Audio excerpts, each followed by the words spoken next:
আমরা যতই রাগ করে বলি না কেন যে একা চলবো, কাউকে লাগবে না, কাউকে দরকার নেই। আসলে কিন্তু একা চলা কখনোই পসিবল না। একা চলা খুবই কষ্টদায়ক একটা জীবন। তো হ্যালো এভরিওয়ান, আসসালামু আলাইকুম। সবাই কেমন আছেন? আশা করি সবাই ভালো আছেন। তো সকালে ঘুম থেকে উঠে দেখতেছি প্রচুর বৃষ্টি হচ্ছে। তো গত কিছুদিন থেকে তো রোদ উঠছিল। তো এখন দেখি আবার বৃষ্টি শুরু হইছে। এখন তো সিজন চেঞ্জ, সেজন্য হচ্ছে হয়তোবা ওয়েদার এরকম চলতেছে। তো সকালে হচ্ছে ঘুম থেকে উঠে আমি ফার্স্টে হচ্ছে আমার বেডটা গুছিয়ে নিচ্ছিলাম। ঘুম থেকে উঠে যদি বেডই না গুছাই তাহলে মনে হয় যে কোনো কাজই করলাম না। তো এই যে এখানে হচ্ছে আমি রুম গুছিয়ে তারপর চলে আসলাম নাস্তা বানাতে। ফার্স্টে আমি একটু চা বানিয়ে নিচ্ছিলাম। আমি পৃথিবীর যেই প্রান্তেই থাকি না কেন আমার চা না খেলে একদমই ভালো লাগে না। তো সকাল বিকেল আমার চা লাগবেই। তো এখানে হচ্ছে আমি সকালে উঠে চা বসিয়ে দিয়েছিলাম। তো আজকে সকালের নাস্তা হালকা পাতলা করলাম। আমাদের বাসা না খুব এলোমেলো হয়ে আছে সব জিনিস। তো সেই জন্য হচ্ছে সবকিছু ওলটপালট হয়ে যাচ্ছে। তো এখানে হচ্ছে আমি চা বানিয়ে সবাইকে দিয়ে দিলাম। এত বড় বড় কাপ দেখে কেউ আবার অবাক হবেন না। আমাদের বাসায় সবাই হচ্ছে একটু বেশি বেশি চা খায়, তো সেই জন্য হচ্ছে বড় কাপে করে চা খাইতে হয়। তো একটু চানাচুর মুড়ি মাখালাম। তো বিস্কিট ছিল, পাউরুটি ছিল। তো সকালের নাস্তা এগুলা দিয়ে করে ফেললাম। তো এরপর হচ্ছে চলে গেলাম রান্না করতে। রান্না করতে গিয়ে দেখি এখানে এক পাতিল চাউল হচ্ছে আমাদের নষ্ট হয়ে গিয়েছিল।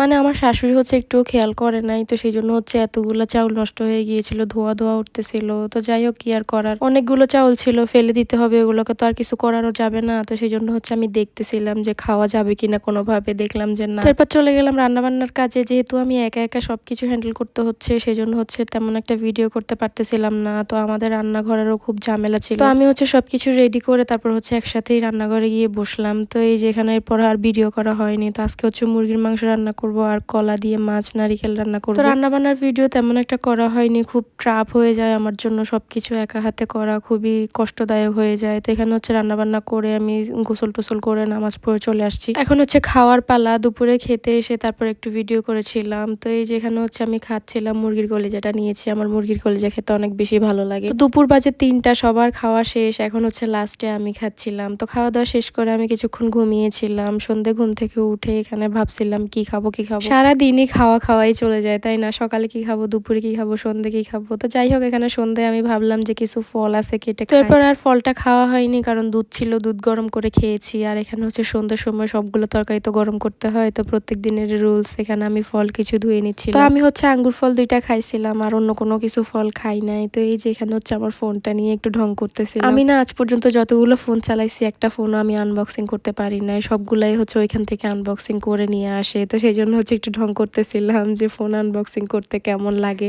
যাই হোক, এখানে হচ্ছে ফোন নিয়ে কিছুক্ষণ ঢং করলাম। তারপরে হচ্ছে আবার আমাদের বাসার পাশের কেউ ভাবিরা আসছিল, তো ওদের সাথে গল্প করলাম। আমি যেহেতু অনেকদিন পরে আসছি তাই সবাই আসছে দেখা করার জন্য। আর এই বিড়ালটা দেখেন, শোয়ার মতো কোনো জায়গা পাচ্ছিল না, জুতোর উপরে গিয়ে শুই। তো আজ এই পর্যন্তই, কথা হবে অন্য কোনো ভিডিওতে। আল্লাহ হাফেজ।